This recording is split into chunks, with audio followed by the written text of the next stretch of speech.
మైదుకూరుకు వస్తే మైదుకూరు మున్సిపాలిటీకి water supply 3.73 MLD చేస్తున్నారు అధ్యక్ష.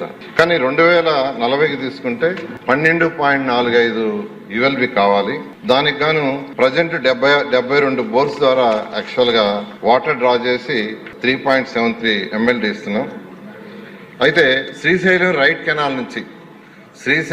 కెనాల్ నుంచి సబ్సిడీ రిజర్వాయర్ కి 0.18 TMC వాటర్ డ్రా చేసేటట్టుగా అక్కడ నుంచి 11 కిలోమీటర్లు ఉండే మైదుకూరుకి యాక్చువల్గా వాటర్ సప్లై చేసేటట్టుగా ప్రాజెక్టు 99.7 crores యాక్చువల్గా అంతకుముందు ఏఐబిలో ఉంది అధ్యక్ష, సభ్యులు అడిగినట్టుగా దాన్ని ఇప్పుడు అమృతలోకి ట్రాన్స్ఫర్ చేసాం. 99.7 crores ఈరోజు క్యాబినెట్లో అప్రూవ్ అయితే ఇమీడియట్గా టెండర్లు పిలిచి వర్క్ టేకప్ చేయడం జరుగుతుంది అధ్యక్ష.